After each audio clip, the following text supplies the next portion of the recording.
on both the Book of Face and the Tube of You.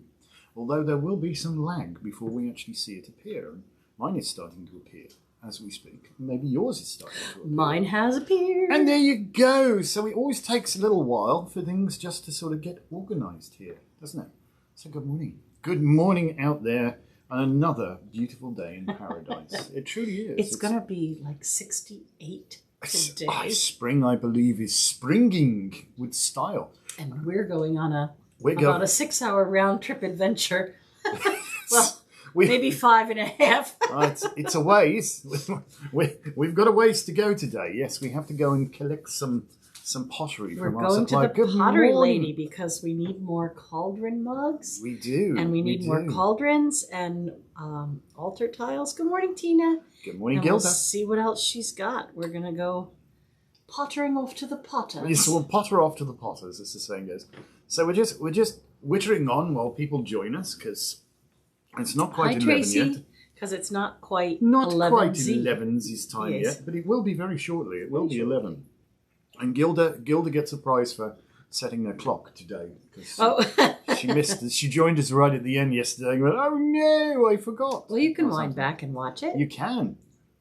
There's you can play it all backwards. I could speak backwards. No, thank you. Okay, never mind. I have enough trouble understanding you speaking forwards. She does say I should come with an interpreter. Yes. It's still, I've grown over these 20 years. I've grown to be the interpreter. So when you say something and people look at me, and then I tell them what you said. There really isn't a day goes by when somebody just looks at me and goes, "What? What? What's that mean?" I understand the words. I think I understand the words. I just don't know what you're saying. I don't know what you're saying. Well, it's 11 o'clock, so good morning, everybody. Good morning, good morning, good morning. The Elevensies morning show with Lisa Anton Stewart, and it's Tuesday. So that means it's Tarot Talk Tuesdays. Tarot Talk Tuesday. Hey, Ving, we got a new viewer today. Hello. Not seen you before, so thank you for chiming in. There are 3 whole people on Facebook. Well, yeah, there's more on the Tube of You now. There you go. So we're trying hard. If you're watching us on the Tube of You, please like, comment, and subscribe. It really does us a great service if you can do that. So we're Tarot Talk Tuesday. The idea is we pull a card, and apparently the card that we have pulled today is the Eight of Pentacles. The Eight of Pentacles.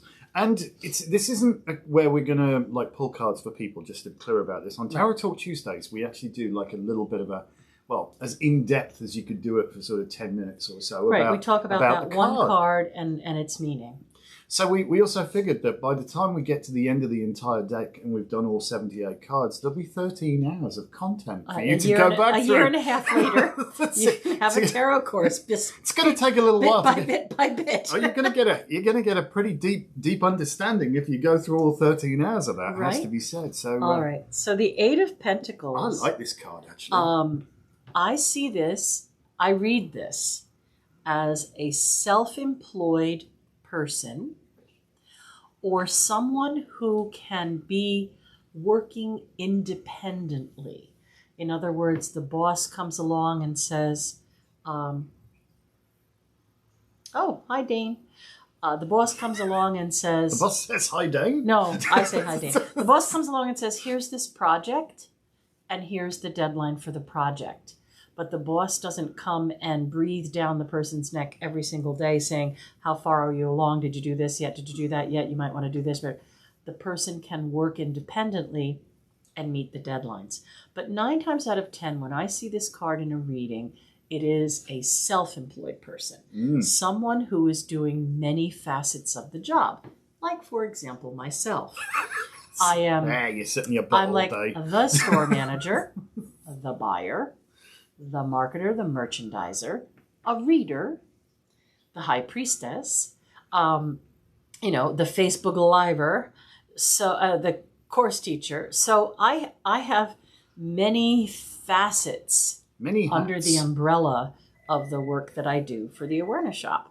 So this is that kind of thing, a person that can meet the public, make the product, market the product, sell the product, buy the components, all that kind of stuff. Hello, Erin. So that's how I see Erin's this card. Watching us in a restaurant. Hi, Nessa. That's kind of cool.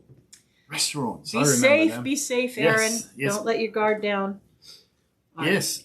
This card, you want me to talk about it? Am I supposed to talk about it now? Well, I talked a bit, and now you're going to talk a bit. Love this card. To me, this really indicates a very strong work ethic and money gained through work. Yes. This very much is about acquiring wealth and just doing what's necessary. Being diligent. Just making sure that you're doing it to the best of your ability. And I think this is also a card which can help you strive for excellence. So when we strive for perfection, we set ourselves up for failure. I always try and point this out to people because you're not going to achieve perfection.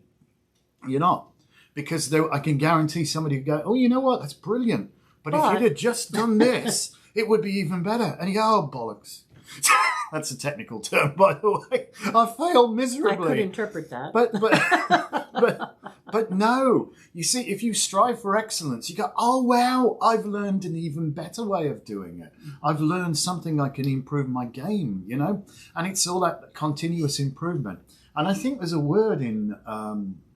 oh gosh, my Japanese is non-existent, but I think there's a word in Japan for it. It's called kaizen, and it's like an enduring passion of the heart to not just do what you do to the best of your ability, but also continually look at what it is that you're doing to see how you can even do it better, which is great, So this person's got that. They've got that work ethic, and I think it's a really, really excellent card, especially when this comes up in a setting of career or, should I set out on this task? Yeah, there's got to be work involved, but if you apply yourself and you do it with the best of your ability and you look at ways of improving how you can do it, your success is absolutely certain.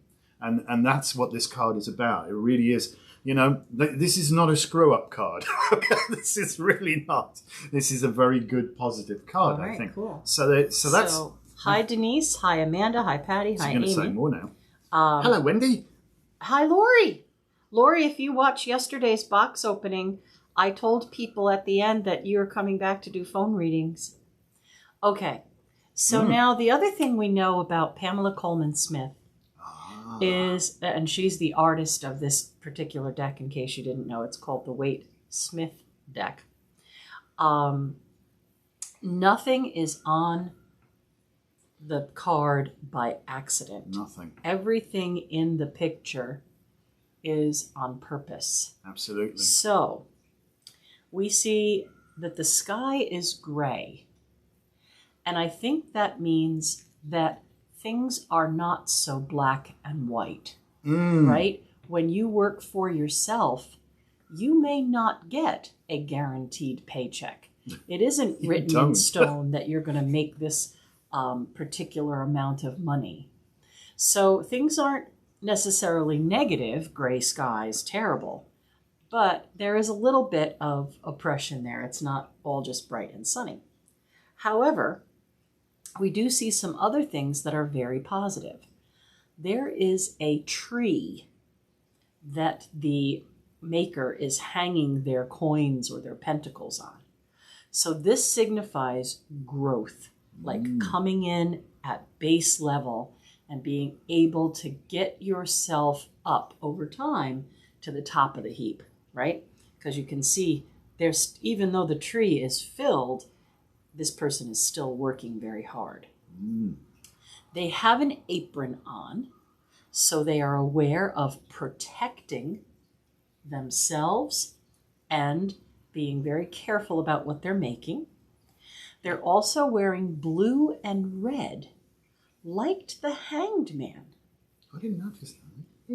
Like the Hanged Man. So it may be a little bit of 2 steps forward, 1 step back, but they're still making progress. Test and adjust is what it's saying, Test and adjust, Test and actually. adjust. And the thing they have to be really careful about is not viewing everything like a nail, because it seems that the only tool they have here is a hammer. Oh, I love it. But the card is number 8, and 8 is abundance, wealth, and growth. So if you're into numerology. So when you look at the cards, look at the details, look at the colors, look at the characters and what they're doing. Look at the other things that are in the picture, you know. He's on this workbench working hard, very focused, or the character, you can't really tell if it's male or female. And especially you can't tell because they're dressed in red and blue, which are signifying masculine and feminine energies at work. Interesting. A blend and amalgam. They also have red shoes on, like the Seven of Swords guy. So he might be making some... She's sharp, isn't she? She's like notices he or she these might things. be making some tricky things that they're going to try to unload in that city over there to get some more cash. You never know. Okay. I think this is a person with a good work ethic. I don't think they're... It's not shepherd and tacky. I think how you interpret the language of the card varies by the client you're reading. Oh, God, yeah, they all tell a story when you bring them together. That's the thing. You know, you don't just pull a card for a client. Well, we do when we do our one card readings, don't we? Mm-hmm. But, yeah, Lisa's right. There is absolutely nothing on the card that's there by accident. I don't know if you guys actually know this, but Pamela Coleman Smith actually painted these cards, these images, life size. She was a set painter. She painted sets on Broadway, you know, and the theatre and that kind of amazing stuff.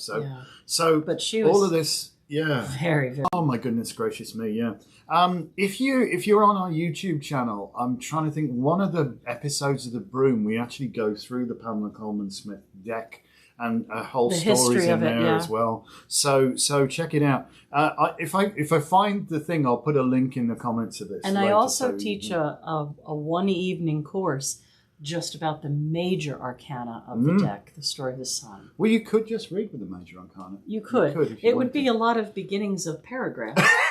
Because I kind of see... This is the meat. This is the meat here, isn't it? I kind of see the major arcana as the title and the minor arcana as the sentences. The story. So if you just read major arcana, it would be a fun reading, yeah. I like. There's also this fact that this he's doing his work outside of the citadel as well. Yeah, no, and he's on his own. So yeah, this is somebody who doesn't require, as Lisa's saying, close supervision. Right. They have a great work ethic. They have that integrity, you know. All right. Integrity is what you do when nobody's looking. I'll give you the card back. So we have 1 minute to do card of the day because we are going to the pottery to pick up potters. We're going to potter off down the road. It's a ways. 2.5, 3 hour one way. Yeah. So why don't you pick the card of the day today? Oh, come on. I'll pick up something. I don't know. I'll try. Let's see what we got. What we got? Oh, I just picked the same card. No. Well, that's all right. No, I'm pick another one. Oh, he just said he just. We just talked about that. Eight of Pentacles. So, yeah, all right. All right. There you go. Today is Tuesday, Mars Day. You know, Mars is the circle with the arrow pointing out of it. You might be a little aggressive. So I'm going to say, think about what you're going to say before you say it. Don't cut anybody's head off with your sword. Try to stay in balance with the energy of light and dark. Because you see the blue skies, but there's a crescent moon, so that means the moon is waxing. Yes, it's a waxing moon. Take your time. Don't be emotional. Oh, hi, Valerie. Welcome. Take your time. Don't be emotional, and get through the day without aggression. All right, and I would also suggest it's kind of interesting that this Two of Swords is that everything's in balance at this point. We've got them up in this kind of sense of equilibrium. We're at a slack tide. We don't know whether the tide's going to come in or go out. Can't tell that from what I'm looking at this card. She sat on this bench. She may be going to get her feet wet. Maybe she's going to be left high and dry. Who knows? But what I think is extremely telling about this, and I wish I could do a real super close-up. She's peeking. If you look at that blindfold, you can see the eyes peeking out just below it. So I think there's a deal of procrastination going on here. You know, I can't quite come to the decision yet. I'm still weighing it up. I'm going to call BS on that. You can see you're choosing to procrastinate at this point. So use the Mars energy today. And in the words of the great prophet Led Zeppelin, there may be two paths you can go by, but you can always change the road you're on. Okay. You can. All right. So just do it. Let's have some. I'm going to say, don't say something you can't take back. Oh, yeah. Well, words are like rocks, you know. Once you've thrown them, once you've said them, you can't recover it. All right, our lovelies. Thank you so much for watching us. We're definitely going to see you tomorrow for Elevensies, but We may not be up for it Thursday or Friday. We'll have to see. We might be groggy as heck, and we'll tell you why. But it's all good. Yeah, thank you so much for watching. Have an amazingly wonderful day. Be safe. And do please like, comment, and subscribe. Yeah, go on over to YouTube. Watch Please. all the old episodes. Yes, of the room. yeah. There's a Binge lot of watch fun them. stuff Tell your there. friends all about it, and subscribe to our channel. Thank you so much. This has Have been a fantastic, wonderful spring day. It's been 11